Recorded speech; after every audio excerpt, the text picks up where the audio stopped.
You already know how much money the legacy media receives from Big Pharma, don't you? Well, how would you feel if you found out that the federal government also paid the media to promote vaccines during the pandemic? Well, I'd feel like something very suspicious was going on. Well, get ready! Hello there, you awakening wonders. Thanks for joining me on our voyage to truth and freedom. A voyage we must undertake together. We must wake up now. There is no time to lose. You're aware. You feel it too. You know this is the moment where we can no longer allow ourselves to be subject to tyranny and incremental increases in global power, all presented as convenient or safe or somehow in order to protect the vulnerable. We know now that authoritarianism is on the rise. It's not in the form of militant dictatorships, but technological dictatorships, always seemingly in order to advance your safety and your convenience. As in today's story, the federal government paid media organizations to promote vaccines during the pandemic. It's as simple as that. During the time where people that were hesitant, suspicious about new, untrialed medications were shamed and told that they shouldn't be allowed admission into hospitals, amidst the plethora, almost too numerous account of untruths around whether or not they prevented transmissions or even were trialed, where it came from, whether or not certain information was repressed or suppressed, whether young people needed to take it, how effective booster shots were, whether or not deaths were being recorded properly, whether or not adverse injuries, all of that stuff. Additionally, your government, that means your money, because remember, your government's money is your money. They don't have any independent money, and when they get it, they invest it pretty quickly in the stock market, let me tell you. Curiously, into big pharma companies. They were spending taxpayer dollars promoting vaccines through the media. This is an extraordinary story and revelation. It's not been widely reported. I wonder why that would be. Perhaps because it shows that the government and the legacy media are cooperating to bring about conditions where ordinary people have limited access to information and are exposed to information that is subsequently proven to not be true. Let's get into this story. Remember, we stream every day at these times. We'd love you to join us there because this movement needs to move fast. So this first commercial was paid for by the Department of Health and Human Services. Or another way of saying that is you paid for this. Luis and Roberta think they got COVID at dance class. Mike thinks he got it at his family reunion. Nancy blames the carpool. One thing they have in common, their natural immunity has worn off. Natural immunity is worn off. Natural immunity will do that to you. Just wears off. Unlike this vaccine that we're paying for, you're paying for, and this advert that we're paying for, you're paying for, it never wears off. It's 98% effective. Sorry, look, don't ask questions about percentiles. What do you want, us to start passing audits like the Pentagon? The Pentagon never pass audits, and they're not involved in the funding. Oh. But they can restore their protection with an updated vaccine. Because getting COVID again means risking long COVID or even hospitalization. Let me know in the comments if you can think of any other situations that might lead to hospitalization or worse. Get your updated vaccine because COVID can be anywhere.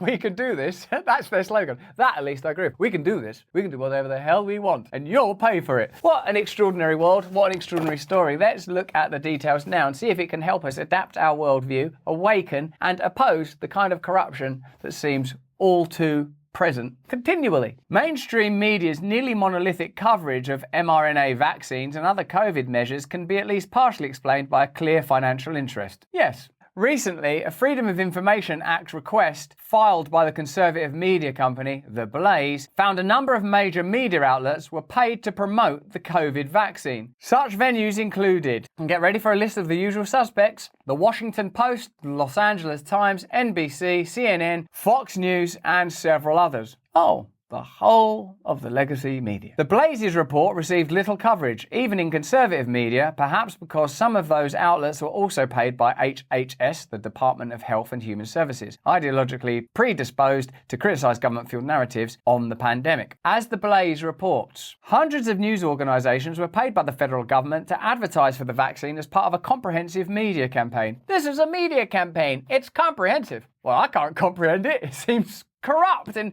incomprehensible. According to documents the Blaze obtained from the Department of Health and Human Services, they have to use Freedom of Information Act rights and legislation to get it. This information is not freely available. You have to go, give us the information, come on, give it his freedom. You don't need this information. Can't we tell you in 75 years when you're all dead? The Biden administration purchased ads on TV, radio, in print, and on social media to build vaccine confidence, timing this effort with the increasing availability of of the vaccines. Vaccine confidence should be related to vaccine efficacy and transparency. Wouldn't you agree that your confidence in any government project ought to be based on transparency, authenticity, integrity? Or do you just want to be told stuff, denied access to all of the information, and shamed if you don't participate? The latter would be more effective and work more quickly. Well, just do that then. During the vaccine rollout, the Biden administration made a number of efforts to bolster vaccination rates. They certainly did.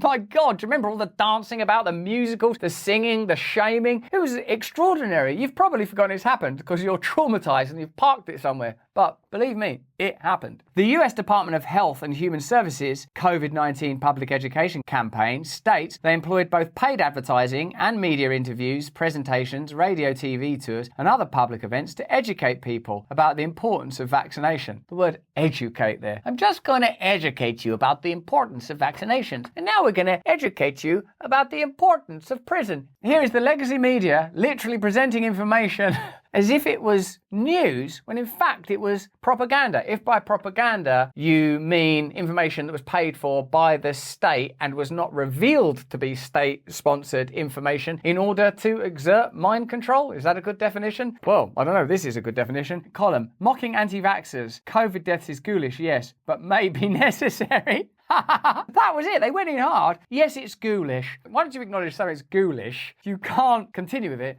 It is ghoulish, isn't it? Yes, so, but necessary. What? It's something that a ghoul would do.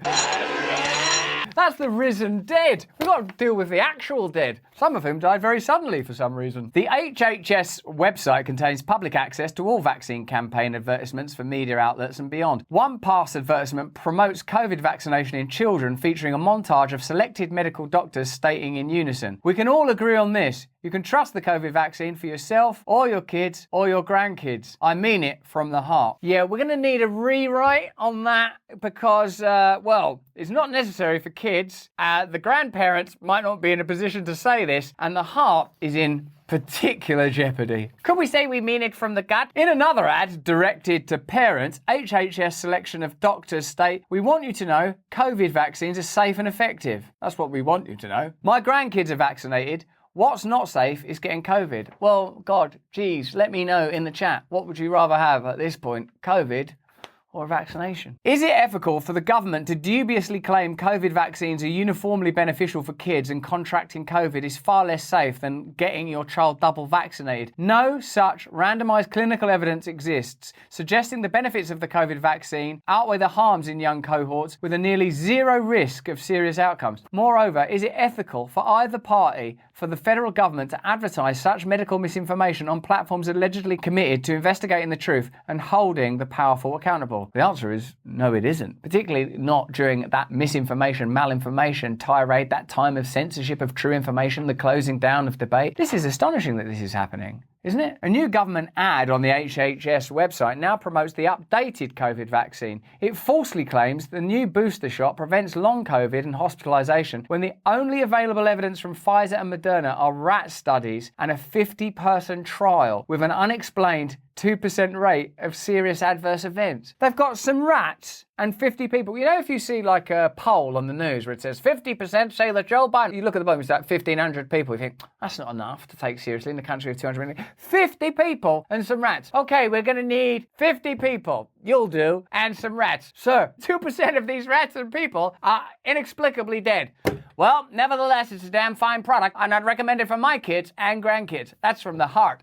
Sorry, the heart. Wait, give me... Oh, God, I'm not feeling too good. Get me another rat! Rather than critically covering such propagandistic attempts to promote a longitudinally ineffective therapeutic with a 1 in 800 serious adverse event rate, major media outlets allowed the federal government to freely spread its misinformation on their platform. We can't continue to bring you this revelatory content without your consciousness and your continuing awakening about these guys. A little gang that we know as Sticker Mule. Sticker Mule provides satisfaction, yes, in the form of stickers and also in the form of the unleashing of the stickers themselves. We've teamed up with them again to create 10,000 of these limited edition packs. There are 6 stunning designs. Look, you might get the crow. You might get this one that's sort of kind of 80s. I love these things. They're all made with Sticker Mule's magic touch. There are 10,000 of them. That's right, 10,000, ready to deliver to your home absolutely free. How do I do this? years. Do I have to go on some sort of quest? Do I have to overcome my inner demons? Do I have to become awakened and enlightened? All of those things are true. You do have to do them. But to get these stickers, just go to stickermule.com/Russell and fill in the form. The stickers will come. Let me know in the chat when you've got your stickers. Let me know where you're going to stick them. Stickermule.com/Russell. Fill out the form. Come on, let's get back into this content. The New York Times, reporting on vaccine-induced myocarditis, for example, downplayed the side effects at every site and compared it to misleadingly higher rates of COVID-induced myocarditis. A study finds that myocarditis is more common after COVID than vaccination. Second vaccine doses raise the risk of myocarditis in young men, but the condition remains very rare. Researchers find a higher than expected risk of myocarditis in young men after full vaccination. Do you remember that period where we felt like, are they saying that COVID causes side effects that are caused by the vaccine? Do you remember that bit of the pandemic cycle? For over 2 years, the media and government officials have been peddling dangerous misinformation, the very sin they accuse the conspiracy web of committing about COVID-19 posing a higher risk to young people than the vaccine. Instead of examining age, gender, and health stratified risk-benefit ratios, they elementarily look at aggregate data and cherry-pick seemingly beneficial outcomes to justify their everyone should get vaccinated campaign. A few of the umpteen examples. CNBC, myocarditis risk higher after COVID infection than Pfizer or Moderna vaccination, CDC finds. Reuters, higher risk of heart complications from COVID-19 than vaccine study. CNN, pediatric cardiologists explain myocarditis and why your teen should still get a COVID-19 vaccine. The Conversation, myocarditis, COVID-19 is a much bigger risk to the heart than the vaccination. Oh no. Every time I think we've reached a new depth of reporting and propaganda and misinformation in this issue, some more information comes out, and I sincerely believe that's why independent media is being censored, because they can't keep up with the rate of revelation anymore. Even though we all have this collective amnesia, which is probably a side effect, and aren't willing to really countenance what's happened in the last 3 years because it's sort of almost too terrible to take on board. One of the most discrediting media assault campaigns grew in opposition to Joe Rogan's claim in a June 2021 podcast that healthy 21-year-olds didn't need the vaccine. Over 2 years later, Rogan's judgment has been vindicated as it was at the time, given the 0.003% mortality risk among 20-year-olds and unusually high rates of myocardial and menstrual-related vaccine adverse events. However, the mainstream media ecosystem conducted a fierce reputational decapitation in response to Rogan's impermissible dissent from the CDC and Pfizer edicts. Let's for a moment just hold in our minds the reality that the government paid the legacy media to report favourable information. They suppressed information that was true but not favourable, and they smeared and attacked dissenters for telling the truth. Is there anything they won't do? Let me know in the chat and the comments. Let me know if you think that it's possible that even I have been subject to these kind of attacks because of the reporting that we have done on this channel, because we have connected to an independent audience, because we have participated in helping to construct a narrative that's given people the ability to at least choose whether or not they want to be obedient and compliant or a little more circumspect when it comes to their own bodily autonomy. Think too about Novak Djokovic, how he was continually vilified and attacked and harangued. The people said that it was about public opinion. It's not public opinion, it's media opinion. And we now know that the media is paid for by Pfizer, is paid for by the government, and it's about controlling the public sphere, not safety, not health, not wellness. They're promoting information that is dangerous. They are censoring information that is sensible. What is going on? What's just happened in the last 3 years? It's almost too big for me to comprehend, like the perhaps apocryphal galleons sighted by the native people of what is now Central and Latin America. They see the ships on the horizon. It's too much. It's too much to take on board.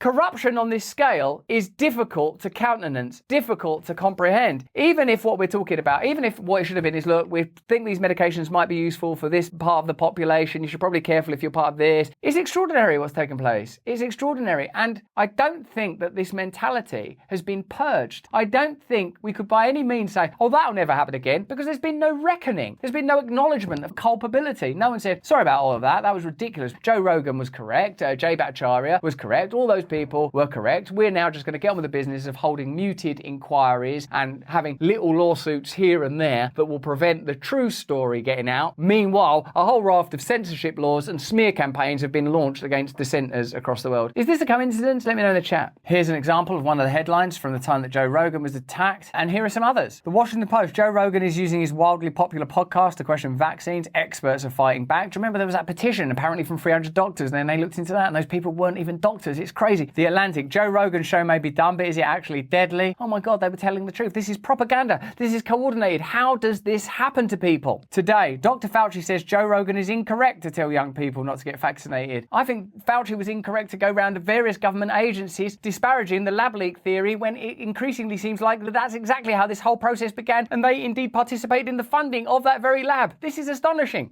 NBC: Joe Rogan's COVID vaccine misinfo matters. This is important, actually. This is why we've all got to really care about this. Well, they failed, didn't they? But believe me, that mentality has not gone away. If you are a dissenting voice, you will be attacked. If you're an individual communicating online, you'll likely be censored. Let us know in the chat if you've had your free speech impaired. And if you're a public figure, the attacks could be unprecedented, immersive, coordinated, and terrifying. The United States wasn't alone in spending large sums of taxpayer dollars to promote its agenda. The Trudeau government invested over $600,000 in hiring social media influencers to advance federal directives, including the push for Canadians to get vaccinated and boosted. Here's a headline: Fed spent more than $600,000 hiring influencers in 2021. As CTV reports, Health Canada spent the most on hiring influencers to promote government information. $130,600 was spent towards an influencer campaign in support of the COVID-19 vaccination marketing and advertising campaign. None of this is to mention Pfizer's vaccine campaigns, paying celebrities to rhapsodize about marvelously safe and effective mRNA inoculation. Travis Kelce, a professional football player watched and revered by many young American men in particular, promoted getting the updated booster shot and flu vaccine in the same visit. Here's a story about that. The Washington Post, NBC, and the New York Times should have held the Biden administration's feet to the fire for promoting experimental vaccines in all Americans, irrespective of risk and continued revelations regarding concerning side effects. They miserably failed to do so. The last standing bulwark against government propaganda and censorship is crumbling before our eyes, losing relevance by the month. Perhaps a solution for media institutions to earn back credibility is to critically cover federal agencies misinforming the public rather than take funds to promote their agendas. We have no reliable legacy, state, or corporate media anymore. The only media that will question the type of narratives that benefit the establishment elite are independent media outlets. And I can tell you from personal experience, you will eventually be subject to attacks. They will